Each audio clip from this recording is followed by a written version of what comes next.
You're listening to Power Athlete Radio, a podcast dedicated to empowering your performance every damn day.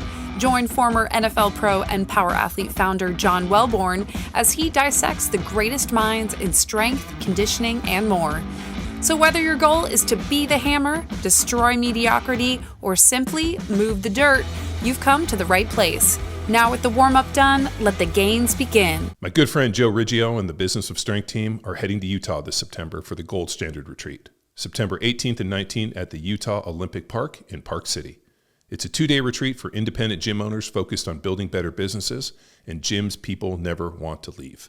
They're covering client retention, referrals, staff development, leadership culture, and creating a world-class experience for your members.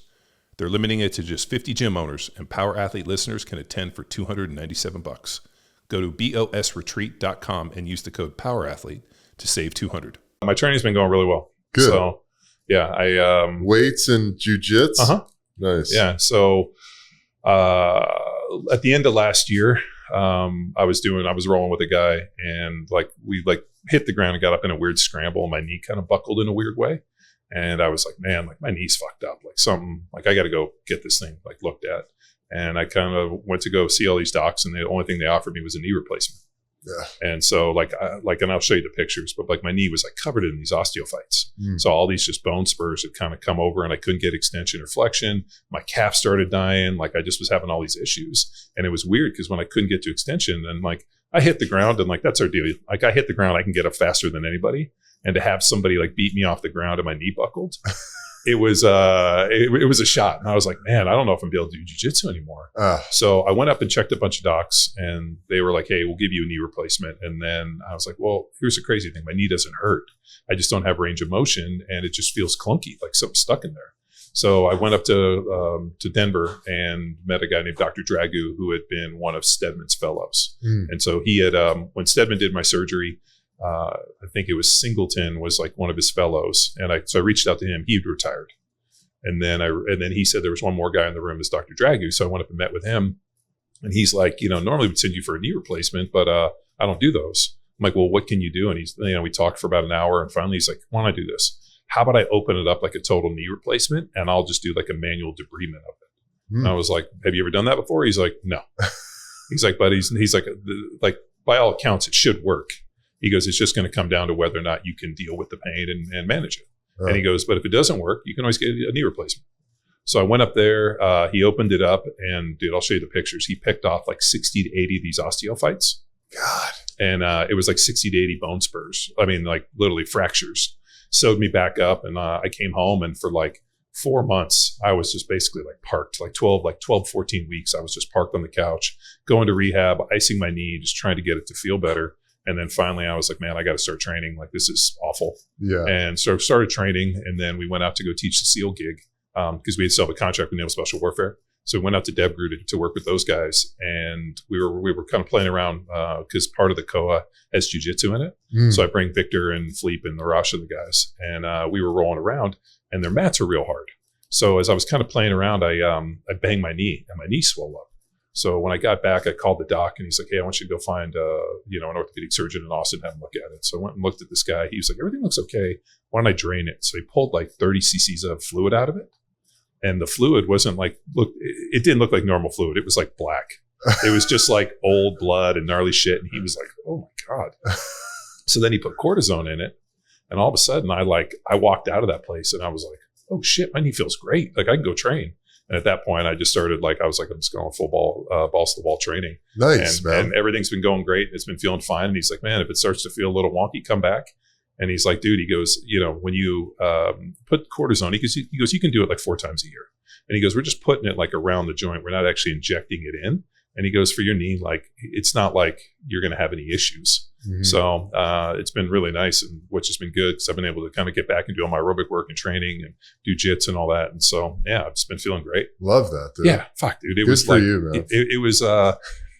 It was pretty gnarly. When I was laying there in the hotel room, I was like, fuck, what did I do? This is fucking terrible. And I was like, well, hopefully this will be a success. But when he came in after surgery, the doctor walks in, he had this look on his face. And I said to him, I was like, dude, was the surgery a failure? Because he just had this just sad, almost hurt look on his face, like he had failed. And I was like, dude, was the surgery a failure? He's like, no, it actually went really well. I had just never done anything that violent to a knee. I was like, fuck, it was that bad. And he goes, yeah. He goes, when we were picking out the osteophytes, everybody in the, like all the surgery assistants were like counting. They're like 1, 2. And he goes, when we got to about 30, all of a sudden they were like 31. And then he's like, we got to 40 and nobody was saying anything. And he's like, I just kept going. And they were just like, oh my God, what is that? And Wow. I'll show you the pic. But yeah, so we got that shit out of me. Good, man. But it was also crazy. And like we were talking a little bit about that weird demonic possession thing, which we'll get back to. Yeah. But it was strange. Like I woke up and I was like visibly lighter. Uh-huh. Like it was almost like whatever pain and suffering or whatever the hell had been going on in my knee had just like created this infestation of all these osteophytes. And when they got those things out of me, it like lightened up everything about me. I just felt like a better human. Amazing. And so maybe it was almost like this surgery was my Ibogaine. We've interrupted this episode for some shameless self-promotion. For years, we've gotten the same damn questions. John, should I switch to Jack Street? I'm traveling. Should I jump on Lean and Able? Life got busy. Should I move to Grindstone? And the answer is probably. Your goals change, your schedule changes, your life changes, your training should change with it. What never made sense was making you buy a new program every time life happened. So we fixed the glitch. Power Athlete All Access. One membership, every program we offer. Build muscle, get stronger on the mat, train with minimal equipment. Pick the program that fits your life today. And when life changes, the next program is ready and waiting. Plus, you get access to our coaching team and the entire Power Athlete community on our private Discord. All 10 programs separately would cost you over $200. All access is $59. Go to PowerAthleteHQ/all access. Join the team and get to work. Now back to the show. Yeah, for sure. Well, I think that's what I really wanted to talk to you about, man, because there's been a lot of really interesting stuff with guys and, Chris Johnson being diagnosed with the Alzheimer's, or what is it exactly? He did. Yeah. He got early onset Alzheimer's. Yeah. Then there was another guy you shared about, and no, it was Roger Craig. Yeah, Roger Craig. Exactly. He has prefrontal dementia. Exactly. And when I came out of football, I got heavily involved in cannabis advocacy, and really from the standpoint, brought in honestly by our brother Kyle Turley. Shout out to Kyle. Yeah, shout out to Kyle, who I texted with earlier today. I didn't tell him we were going to be on the podcast because then he would have launched into like 30 minutes about who you are and how it's great that I'm finally meeting you. Even though we've met, we've done podcasts and we've been on text threads. Kyle, love Kyle, and he's passionate. Yeah, super passionate, and about some really important stuff, and talking about cannabis as a neuroprotectant and a potential remedy for traumatic brain injuries. And that was an interesting. I don't think it panned out. I don't think that the research supported, Kyle went so hard into it, and I don't know if the research has ever supported, at least this was something else that I argued with Kyle about, is like smoking something reduces oxygen to the brain, regardless of what you smoke. Yeah. So when Kyle was over there just like hitting this, and I'm like, and he's like, this is going to save my life. I'm like, dude, the cannabis might, but the smoke's going to fuck your brain up. Right. And so it's an interesting thing, right? Yeah. Because there's the federal patent on cannabinoids as neuroprotectants and antioxidants, which is really interesting in and of itself. Like, how did we get that? Like, where'd that science come from? And then, I think that it sort of remains to be seen. And a lot of these advocacy groups, like I was telling you about, the group that I started, Athletes for Care, all kind of fizzled out. This, I don't know, it's like preaching to the choir. But I feel to some degree the NFL. Why do you think? Because when I had my knee surgery, I don't like painkillers. Yeah. I kind of have an aversion to them. And it could be the fact that like when I take them, they make me feel a little sick. Yeah. But also I just saw such a rampant abuse of them in the NFL. Yeah. That like, it was probably like, strippers with like cherry tattoos, or, or like dudes and like, preachers who want to, invest your money in some weird suit. Like I just like, there's things in the NFL and like, I watch guys pop those things like breath mints. Yeah. And so I don't like to take them. And when I told the doc that, that. He's like, I was in Colorado. He's like, hey, go down to the dispensary and get these 5 milligram like gummies. And he goes, just take one of those. And he goes, if you need to, and I took those throughout. Like I never took the painkiller. Yeah. Which the doctor was like, dude, take the painkillers. I'm like, no, I don't want to take them. Let me just take these. And like, dude, I felt great taking that. Yeah. It wasn't like a numbing effect. Mm-hmm. It just kind of took the edge off, which just allowed me to kind of relax and sleep a little. Yeah. So. Yeah, 100%. Which they should have offered in the NFL, opposed from popping these guys full of opiates. Like, it seemed like a way easier thing to me. Yeah, totally. And I think they've come a long way. As far as I know, they're not testing for cannabis anymore, or there's some rules have changed. And maybe that's due to a lot of guys speaking out about the problems with opiates and how cannabis has been effective in various pathways. But, I think that the conversation around cannabis, to answer your question, why it sort of fizzled out, it can never really go mainstream. It's always kind of this counterculture, like grubby thing. Well, I mean, did you see what they did here? Where all of a sudden, like one day, like I was at this food park up the way and they had a little trailer where they were selling like, cannabis gummies and all this. Yeah. And like, it's like THCA it's like, and then all of a sudden, like the next day they like signed some bill in and it's like, you go to jail for 20 years for one gummy. Yeah. Yeah. It's weird. I was like, why? I thought we were moving past this. Like, why all of a sudden did we go back in this legislation? Yeah. It doesn't really make any sense at all. But so I don't think the conversation can ever get like mainstream enough to pick up the steam that turns it into the thing that you've experienced. Sure. Like, why are we giving people opiates anymore? Why don't we just give them a 5 milligram gummy? Yeah. Like, it's so much better for your health, short-term, long-term, and has none of the side effects, but so in that journey that I was on, we're going around the country, around the world, talking about cannabis as an alternative to opiates and as a potential remedy for traumatic brain injuries and all this stuff. And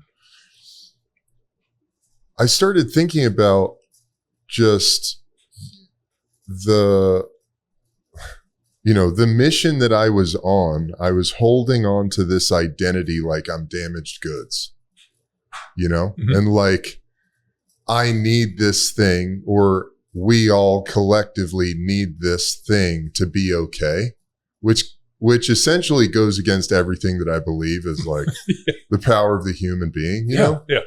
And so, to me, this conundrum, and all along the way, it's, Kyle is the fucking tip of the spear in this like thing, this movement that's happening and getting people to recognize cannabis. And it's got this fuck football thing behind it, which in my own,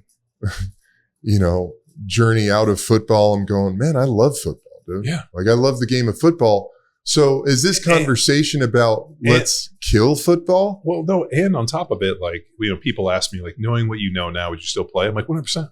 Yeah. It was the most fun. Like I still tell people doubt. this day, it was the greatest experience and the most fun you could ever have with your clothes on.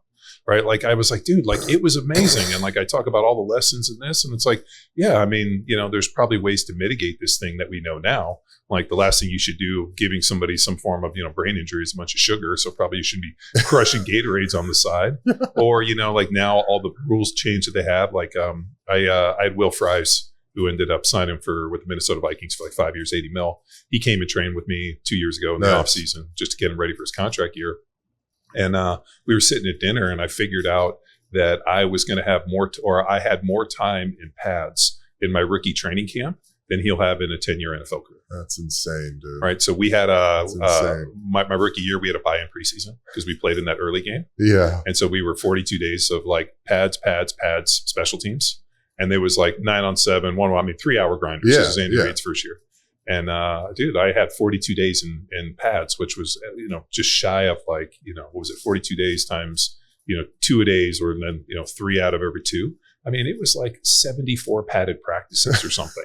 And then we realized going back and like, he's like, oh, I'll never have that in my entire NFL career. But I played 10 years. That's crazy. So it's like a different animal than, and they've lightened the helmets. They've changed everything. The rules are different. Yeah. Like it's just a different game. And so like, I'm not mad. Like I'm glad that they've made some changes. I just think that the interesting thing, and this is what I brought up to Gallery, which he didn't realize, is they started taking count in about the 1920s. About 35 to 40,000 guys have played in the NFL. It's a little over 1,000 have played longer than 4 years. Wow.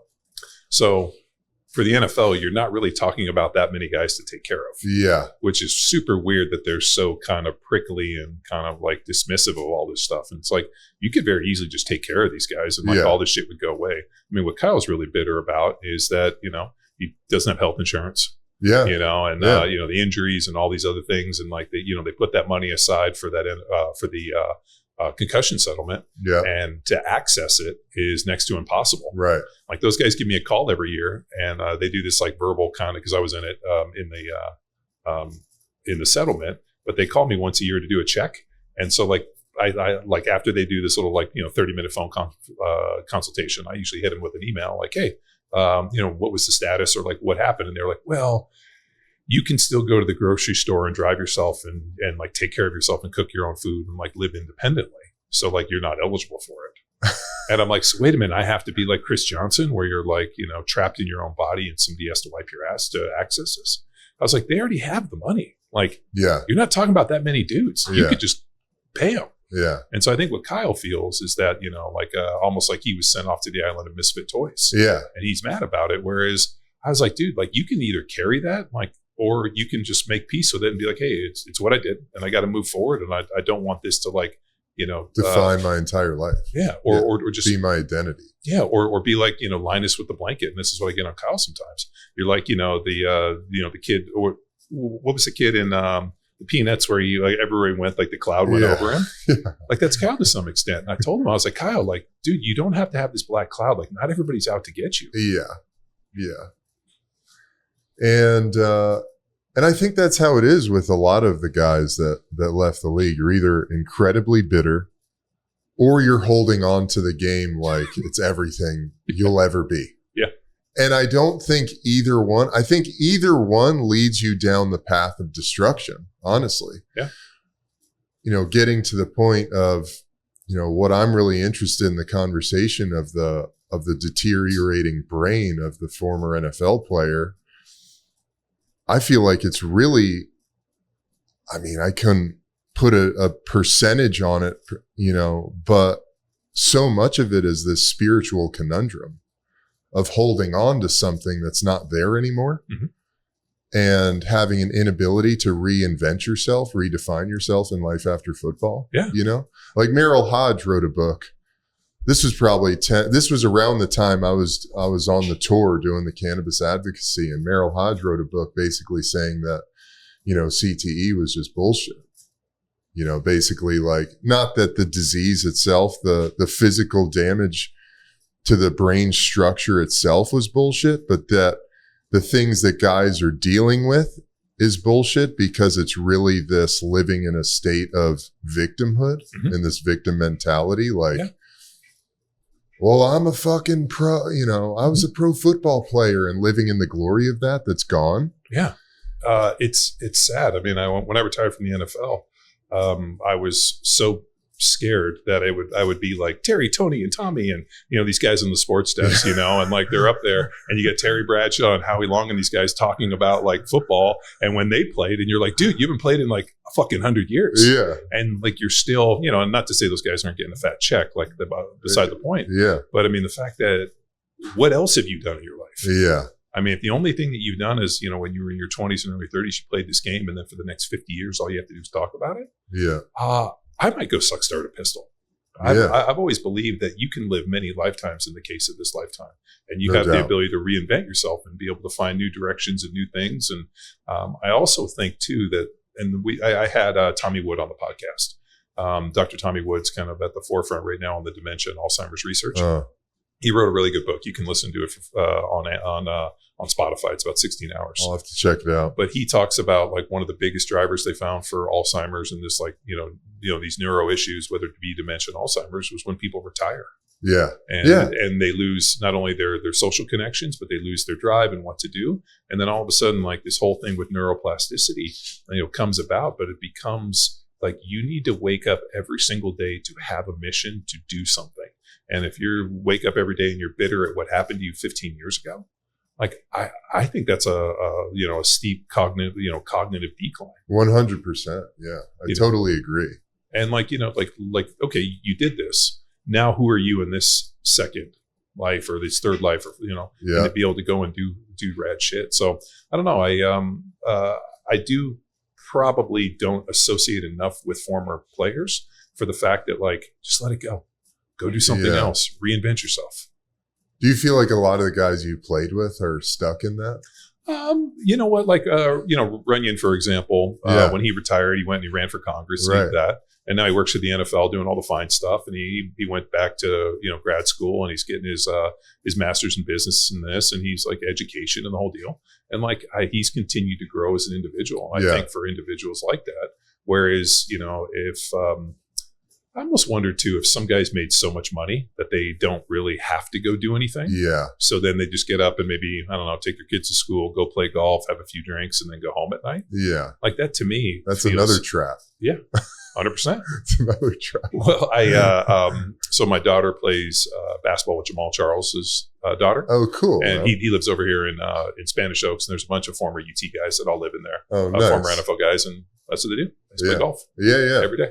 And like, I'm stoked that they go and do that and they hang out with the boys and this, and they maybe work out a little bit. But when I talk to them about what I do, they're like, you're fucking crazy. I can't believe you do all this shit. Seems like a lot of work. And I'm like, yeah, but like, I need to get up and do something. Yeah, totally. Man. I feel like having purpose is really what helps you. 100%. And they were like, man, you've done at least one podcast every week for the last 13 years. I'm like, yeah, weird consistency, which is, I think, the secret of life. Yeah, no doubt about it, man. I couldn't do that. I couldn't sit and like just kind of daydream through the day, like go and play golf. I mean, I don't like golf. So. I fucking hate golf. Yeah. If you ever hear that I'm playing golf, just know that I'm there as a hostage. I've been taken against my will. I would believe that, dude.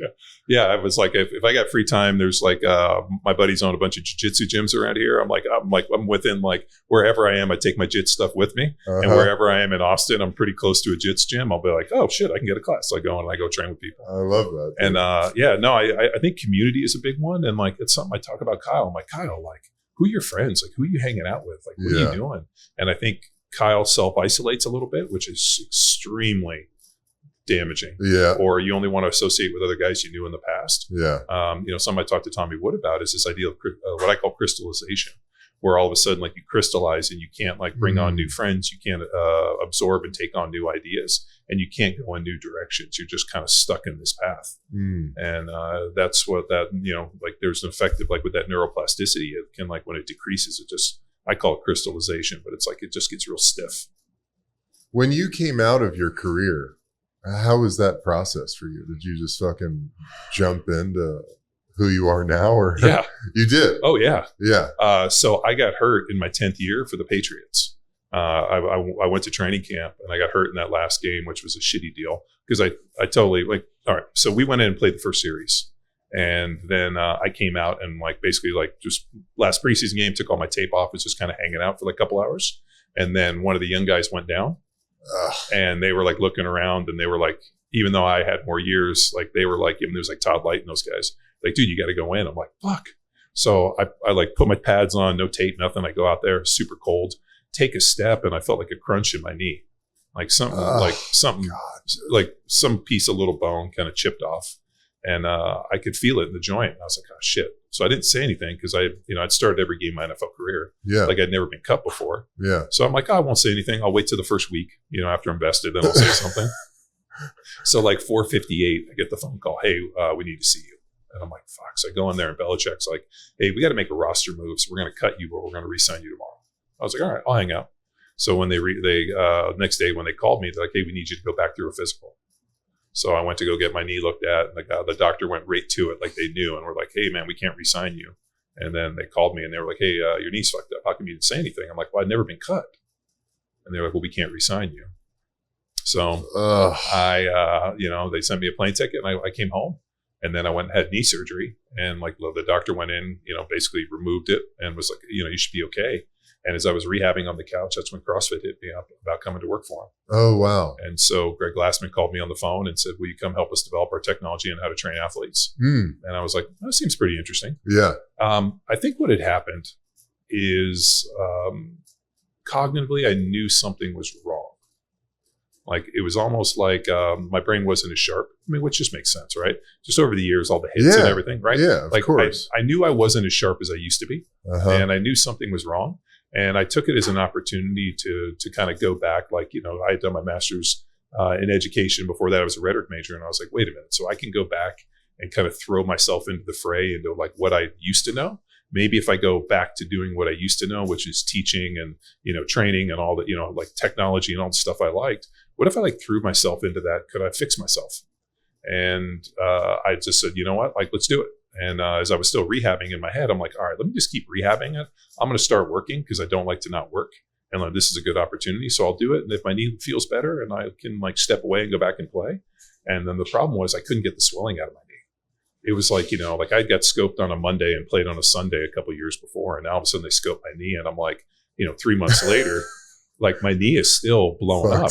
Yeah, it's still blown up. And he botched the surgery. So I flew out and saw Dr. Steadman. And Steady's like, he was way too aggressive. And he had tried to like grind some bone down, and he goes, there's a ton of inflammation. So when I was there, Steady's like, let me work on it tomorrow. So I like stayed the night. He like cleaned it up, and like literally within like 3 weeks, my knee was fine. Wow. But I had already kind of like missed like that 10th year, or so yeah, I missed my 10th year, and this was already like the beginning, going into my 11th year, and I'm like, what am I going to make a comeback in year 11? Yeah. And then that first year for CrossFit football, when I was working for CrossFit, I taught 36 seminars around the globe. Yeah. We were literally everywhere. Yeah. I had 17,000 hits the first day, and like, I came out in that first year. I mean, we made, I didn't make 7 figures, but we were, high 6 figures that first year when I came out, teaching. I was making between 30 and 50,000 every weekend teaching seminars, and we taught 36 of those things. So I mean, I was crushing it, and I was like, well, shit, like I can go back for the veteran minimum. Yeah. And, who knows, or I can just keep doing this. And start this new life. Yeah. And start this new life. And then also the fact that I got to like fly in and get and teach, and it was like information and writing and like all the things that I had done previous. And I knew that something was off in my brain. Like I couldn't tell you what it is. Yeah. It was just like something was off. Yeah. And you weren't the guy you were when you walked in the door. Yeah. And I remember my good friend Rob Wolf, I remember I'd called Rob about something, and we had a conversation, whatever. And then I called him a couple hours later, or maybe it's the next day I called him, and we'd had the same conversation. And I remember like years later, as like, I'll like kind of went on this fact finding deal. And I remember Dr. Amen had his concussion research. And that was when they first started looking at the CTE. I was in one of his very first ones. So they reached out to me because I was in Newport Beach. Would you be in this Dr. Amen study on the NFL brains? And I was like, 100%. So they did all the scans and went through everything. And at the very end, I go in and they were like, you want the good news or the bad news? I was like, well, give me the bad news. Well, the part of your brain is damaged is up here in your left frontal lobe. And it's pretty severely damaged, and it deals with like sympathy and empathy. And it's probably why you like feel disconnected. And they gave me all this stuff. And I was like, all right, what's the good news? And they were like, well, you were the smartest guy we tested. And I was like, of all the NFL guys? And they were like, yeah. I'm like, that's not good news. Much of it's like being the best looking kid in the ugly class. But at that point, I realized now, I was like, okay, this isn't imaginary. Like something like, something's wrong with my brain. Like I've this is where it's damaged. And it took me a number of years because I remember calling my good friend Matt Lalonde, who's a PhD at Harvard. And I was like, what do you know about brain injury?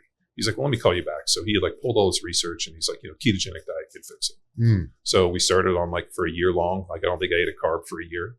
And started there, and then it just kind of became like all of these different like levers to try. Yeah. And ended up Nick Hardwick came in a couple of years ago to South by Southwest to do a talk on brain health. And the guy that got up and was speaking, it was like a pretty familiar talk to me. And so when I was in Newport Beach, after the Amen study, we had our contract with Naval Special Warfare, and a bunch of the SEALs kept coming up to Newport because there was a DoD study that they were looking for what they called operator brain, where they were looking for the signature of the SEAL's brain so that they could pre-select guys for selection.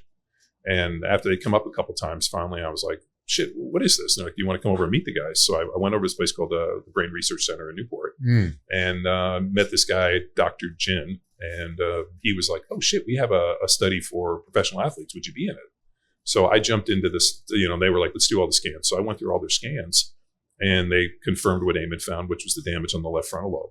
And, went through everything. But I had that signature brain that they were looking for. There was like some little weird blip. They were like, oh, we have this for professional sports too. And we found out that guys that have this signature end up are the ones that play, become tier 1 operators or, let's say like high level NFL players. So fast forward 10 years, Nick Hardwick comes out and the guy gets up and he's giving this presentation. And I was like, fuck, I've heard this before. So I go over and talk to the guy. And this guy's Eric Wan, who we've had on the podcast. And I was like, 10 years ago, I was in this study at the Brain Research Center with Dr. Jin. And he's like, that's us. Dr. Jin retired. He plays golf. I took over. Oh, wow. Do you want to get rescanned? So I got rescanned and they found no evidence of brain damage. Wow, dude. And the crazy part is like, all right, so like when they showed the peaks, my peak was narrower and like more sharp. So I found a way to basically create faster processor speed, and my peak moved backwards, so it de-aged. So in 10 years, I found not only how to fix the brain damage, but I found a sharper peak and I found a way to de-age my brain. So when they put the two scans up side by side, Dr. Wan was like, I think it's backwards. And the guy's like, it's not backwards.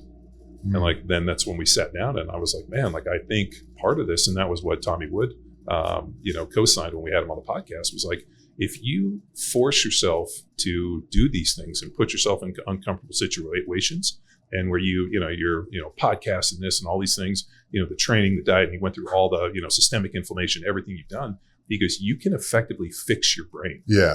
And he goes, dementia and Alzheimer's is 100% preventable if you understand what the drivers are. Yeah. Systemic inflammation and whatnot. So, and also we were talking about like, athletic problem solving. He goes, you guys are NFL players.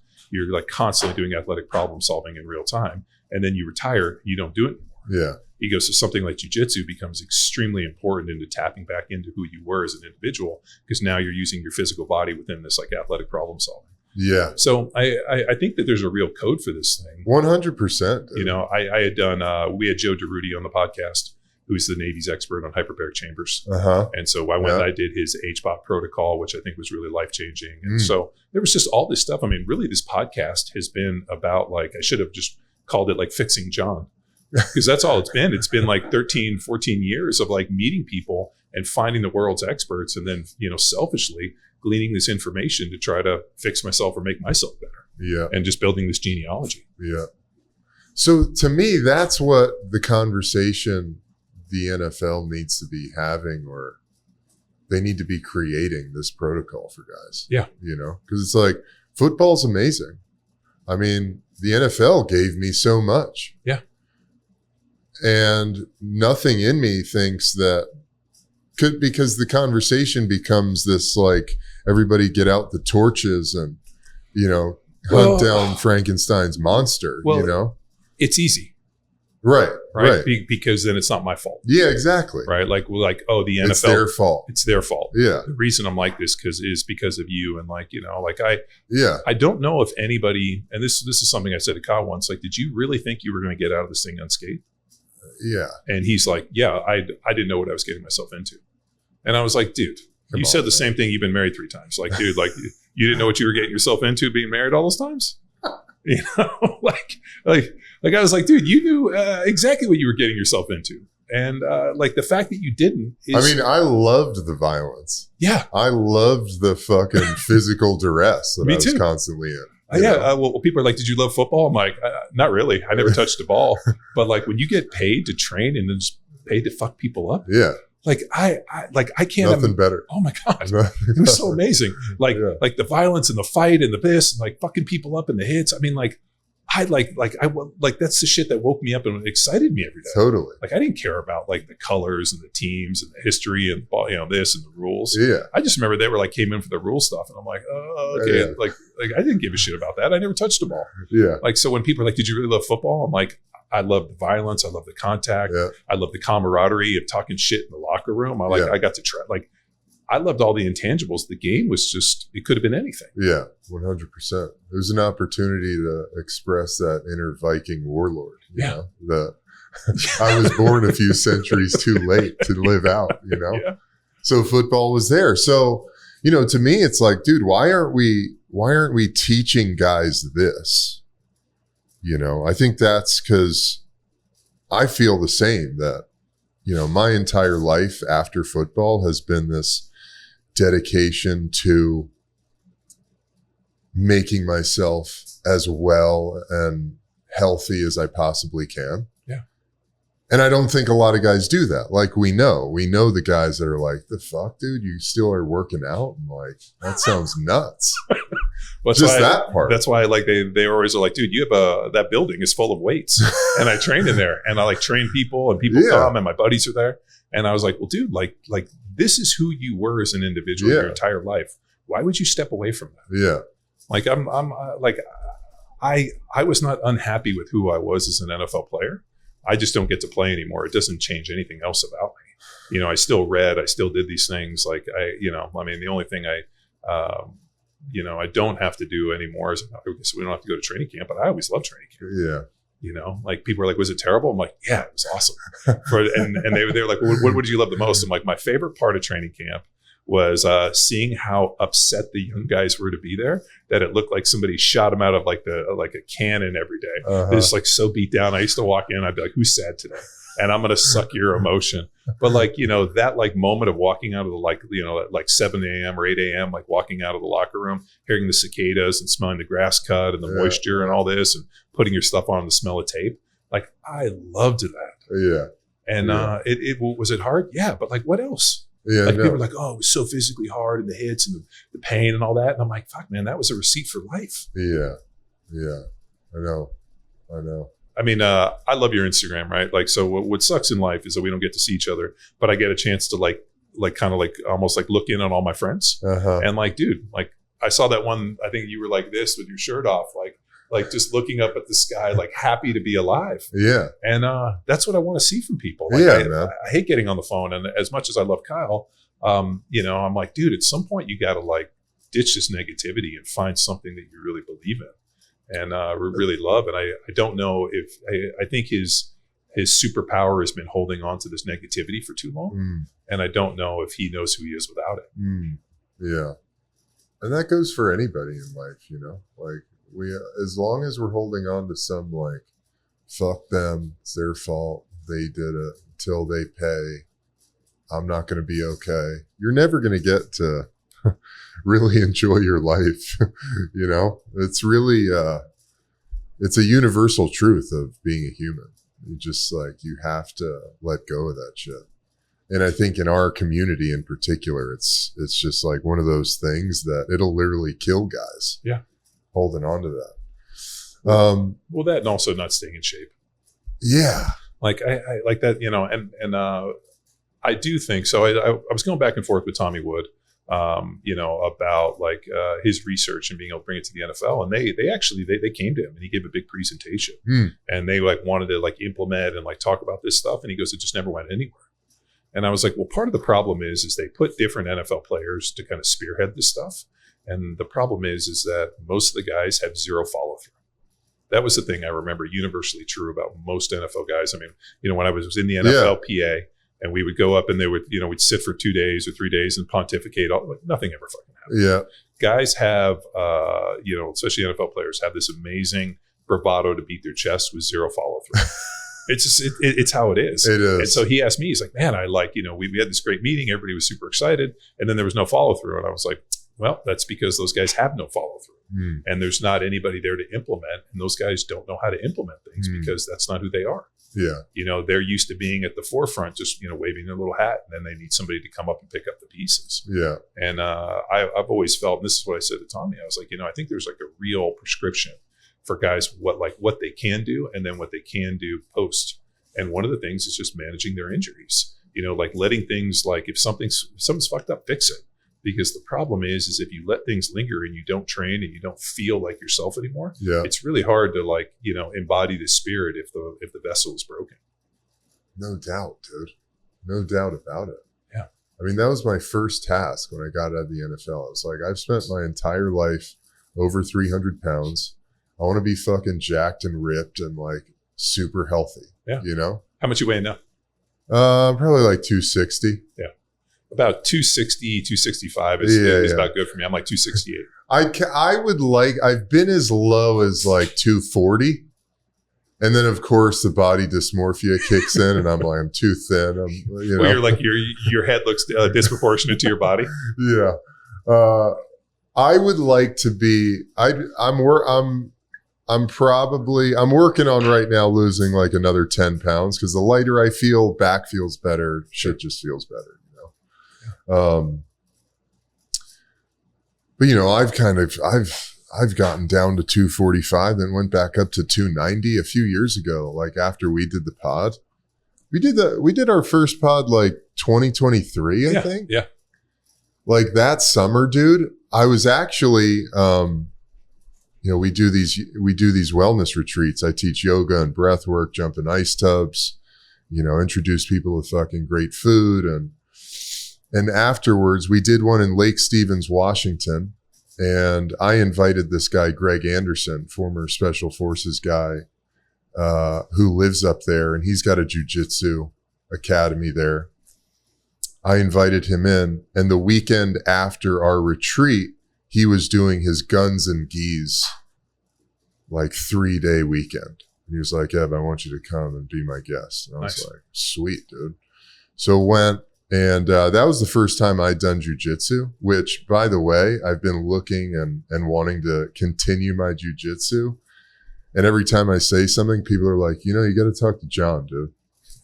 John's doing jiu-jitsu. And I'm like, all right, well, he's fucking up in Bee Cave. But, and, you know, of course, just moved to Wimberley 2.5 years ago. So still been getting settled in. But now I feel like, you know, us reconnecting. Yeah. I definitely want to come and even talk to you about it. Yeah. Well, so I've been kind of an interesting way. Like I ended up getting invited to go to this Craig Douglas. We had him on the podcast, and he does like kind of the shooting combative deal. And he invited me on the podcast. He's like, oh, you should come to one of my events. I'm like, oh, great, you know, because I shoot. Yeah. And I'm pretty good on fighting. You know, I boxed from the time I was pretty young and like all those skills. And then obviously our previous job. Yeah. So he invites me to this event, and I was like, you know, what do I need? He's like, you need a pistol, 200 rounds, a mouthpiece, and a cup. Yeah. I'm like, oh, fuck, this is going to get on, right? So we ended up going, and like, you know, as I went, like I was doing fine until they had me lay on my back.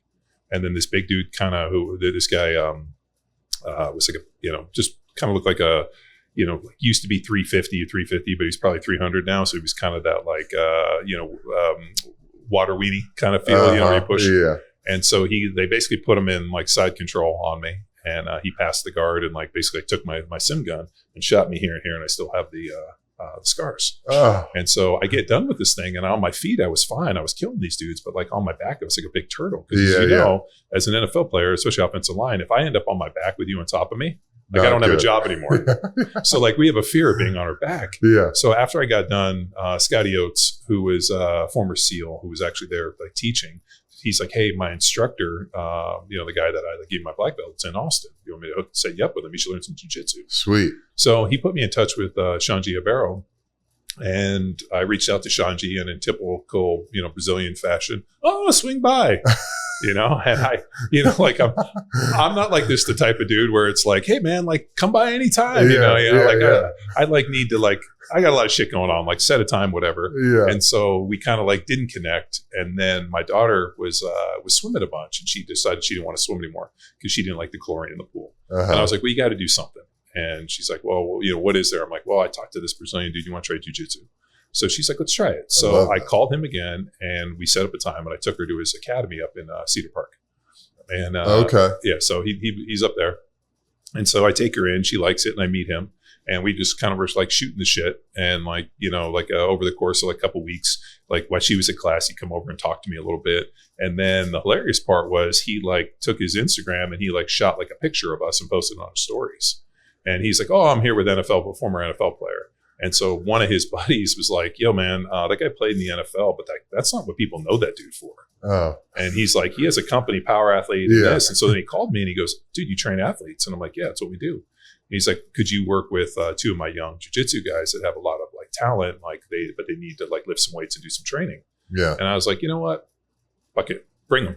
Yeah. So he showed up with Victor and Philippe and, these two young guys. And, I think you were training him the last time. Yeah, I've been training them 4 years. Yeah. Yeah. And so those guys came in and, Victor, had fought in ADCC in 2022 and his back was messed up and just like they had never done anything. Yeah. So I started working with these kids and I've trained them pretty much religiously for the last 4 years. And now Victor's one of probably like one of the top dudes. I mean, is the top, if not the very best. It's hands down. It's literally like the top ultra in the world has gone on had the Grand Slam where he won in the Brasileiro, won in Brazilian Nationals, won Worlds. I mean, he's we're going to ADCC in a couple weeks. And it's the only thing he hasn't done is win ADCC. So it's awesome. Yeah. So and then Philippe, Philippe has really come along too. He medaled at ADCC 2 years ago.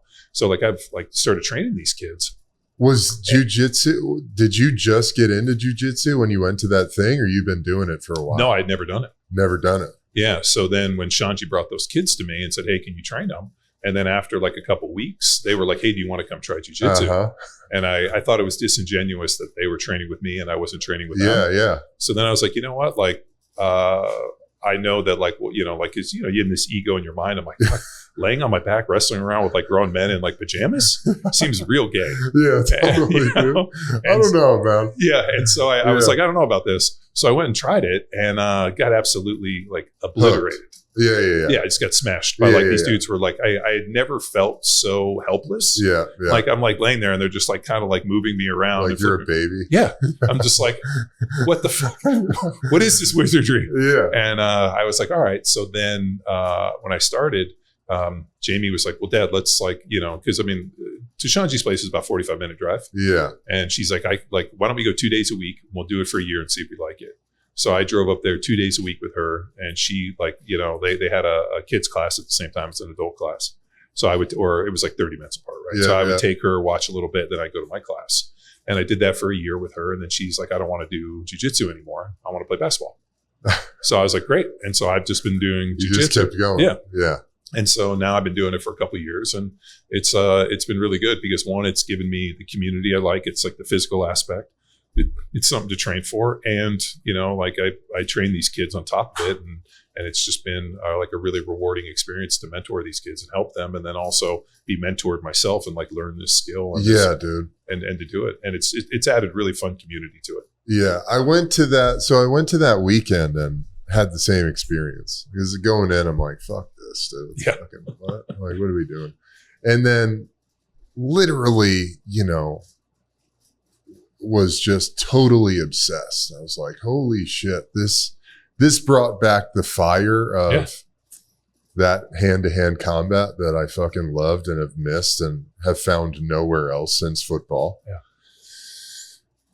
And also, rolling with Greg, who's a fucking black belt. And then his mentor, this guy, Joao Assis, who's a world champion. He's just a fucking gorilla.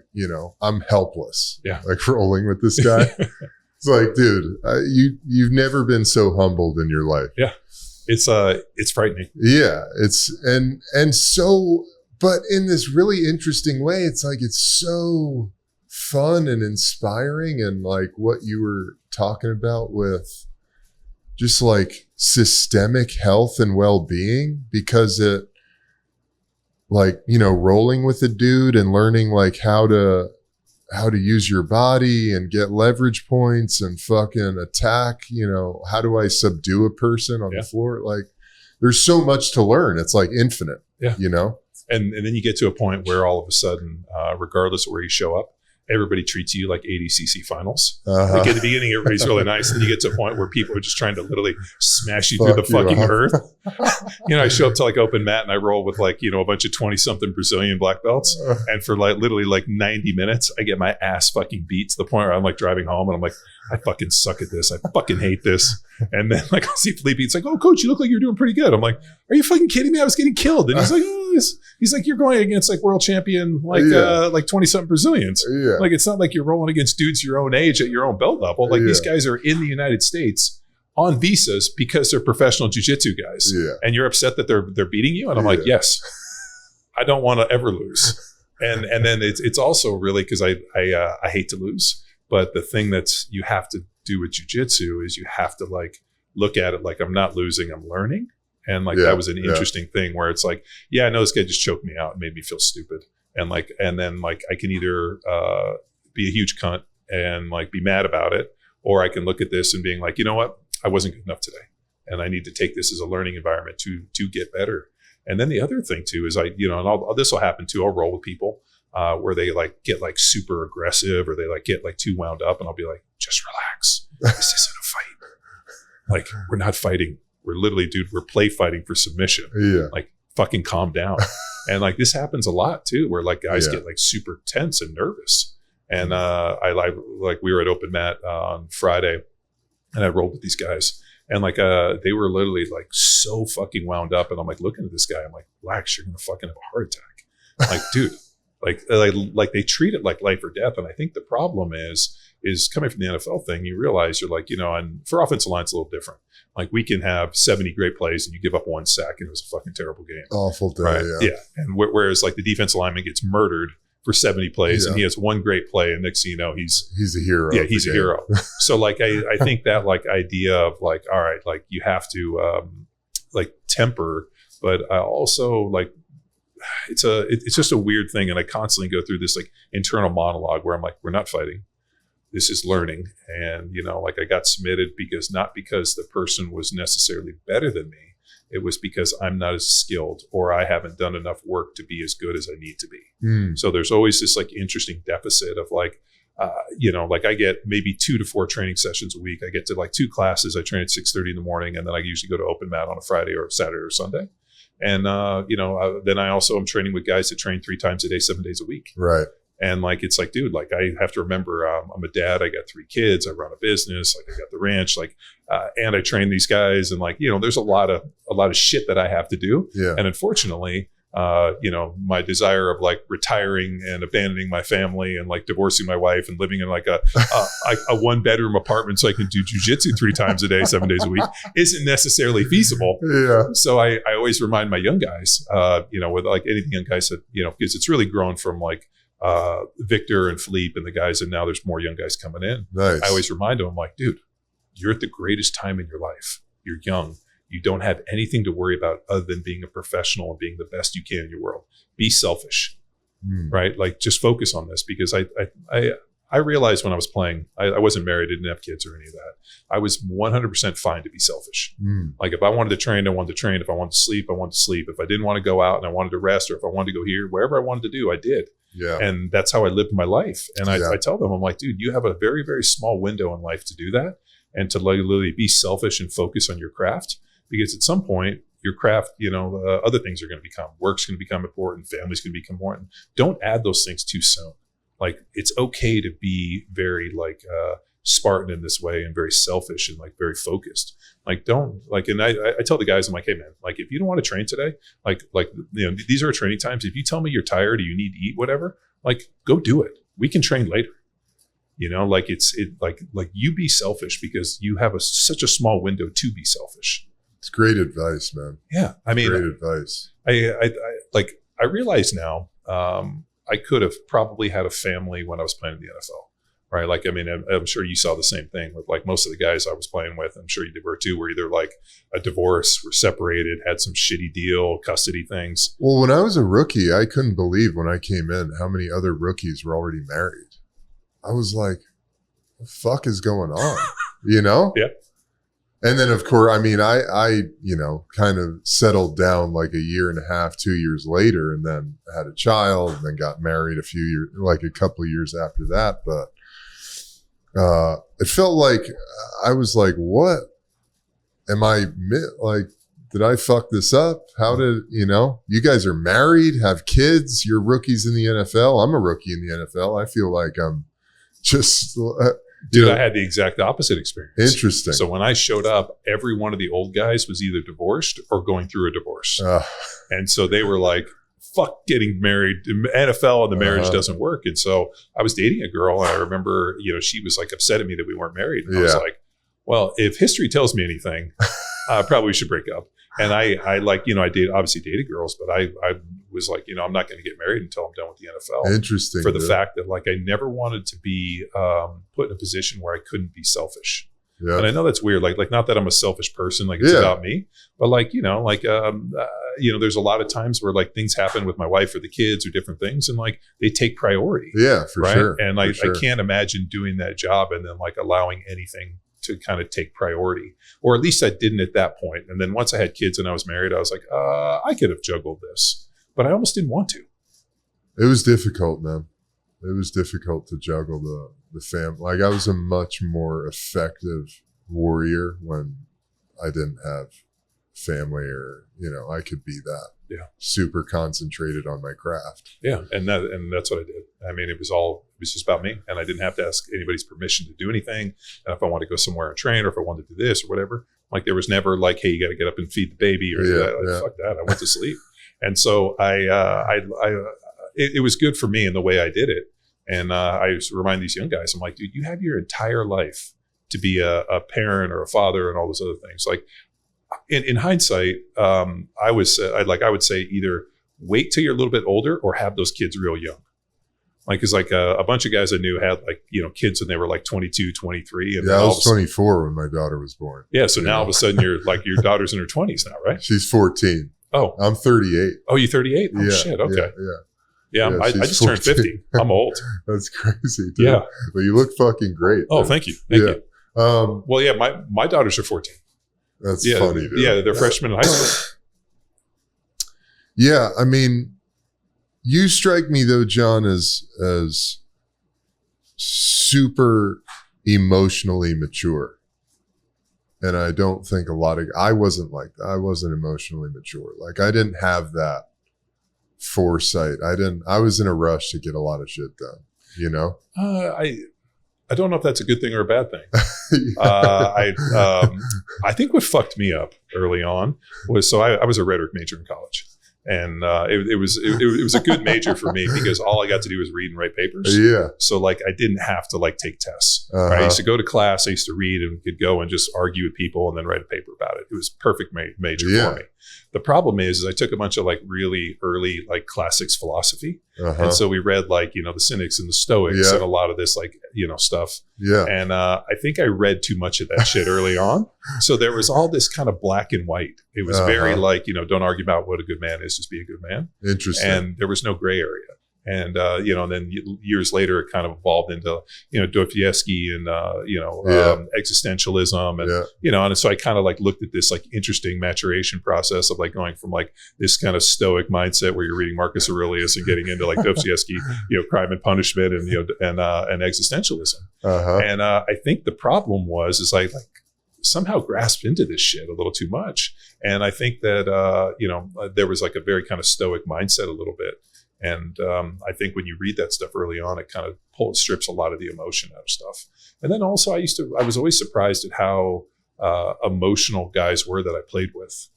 And I always thought that like, being good in the NFL required you to be extremely like almost cold. And very, because you think about it, right? Like, like you're in training camp with a guy and you're sitting next to a dude in the locker and he's your buddy and you're hanging out, everything and then they just like, you're gone. And then, they steal them in the night. Yeah. And then guys are gone. And next thing you know, you have like a new friend and you're like, fuck, it's like a dog, one dog, like I have two dogs, one dog dies. My kid's like, let's go get another dog. And I'm like, wait a minute.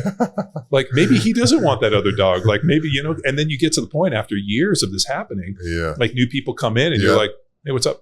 Yeah. And then they like sit down and talk to you and you're friendly with them, but you're like, I'm not going to get to know this guy until he's been here for a couple months. Yeah.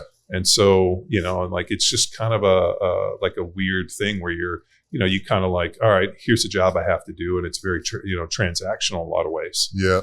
And because of that, I have to really know who I am and like not necessarily, like be focused on like, hey, this is my task.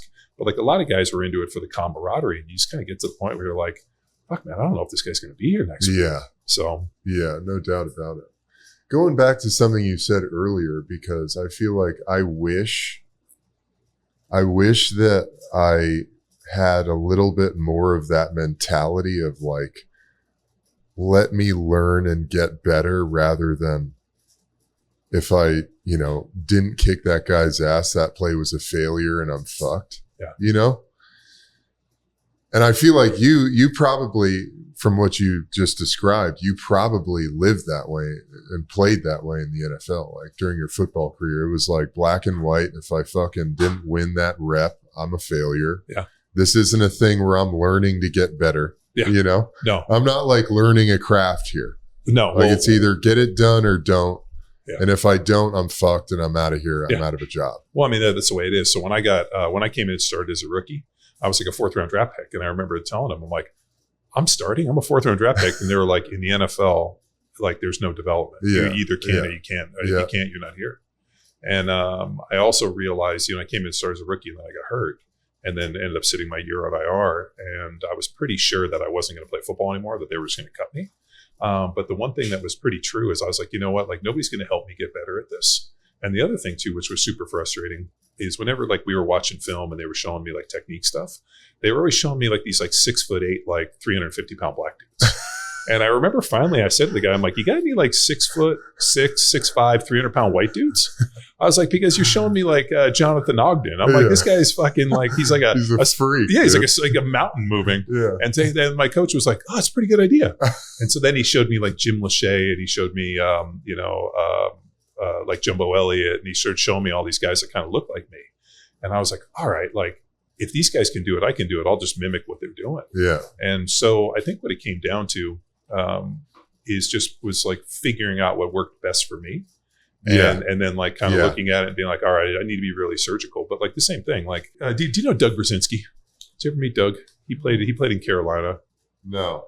He's my age. So Doug was like our 3rd round pick and I was our 4th round pick. And Doug came in and started as a rookie, 16 games, and made the all rookie team. And then the next year, he was my backup.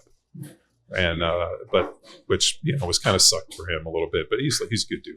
But the thing was, he was I really like him. We were good friends, and then when I took his job, we weren't very good friends. We've since like connected as friends. And like he reached out to me and was like, I had a big drug problem, was doing a lot of coke and this, and like he had this like epic story. I'm like, you're all better now. He's like, yeah. And like, now we're cool, right? And he's like, yeah, that really was a real big problem when you like, you were drafted around behind me and next thing you know, you started over. Yeah, fuck yeah. And he's like, that was hard for me to swallow. Oh, yeah. But the one thing which was interesting is he was so emotional on like, whereas like, you made like one mistake, he would let it bleed in. Yeah. And I almost like realized watching him that I'm like, man, I have to have a really short memory. Like the minute the play's over, like I can't let that bleed in the next. I have to go into the next one. Yeah. And the other thing too is I have to try to like I actually thought a lot about like learning from plays. Like if I took a bad set and I got beat, like it's like getting burned on the fire. I'm not going to take that fucking same set. Yeah, 100%. So like, hey, if I jump the dude and he beats me on a move, I'm like, why am I fucking jumping that guy again? Yeah. So I had the ability to like learn in real time. Yeah. Whereas I think like guys are like, I'd set one technique and I'm going to keep doing it until it works. No. Like if I shoot my hand and you knock my hand down, I'm not going to shoot my hands that same way. Yeah. I'm going to like 1-2 punch and this, and I'm going to keep changing it up until I figure out what combination works better. 100%. And I think the problem is that a lot of guys don't have enough tools in the toolbox where like they only have one set, they only have one punch, they only have one thing. And I really worked on like, 2-hand punches in here and different sets. And so like if I did something and it didn't work, I like had other things to go back to. And I remember telling young guys, I'm like, don't be a one-trick pony. Yeah. Like you got to be able to do a little bit of everything. Like, if you got a wide 3, you're gonna have to set this guy like a tackle. Yeah.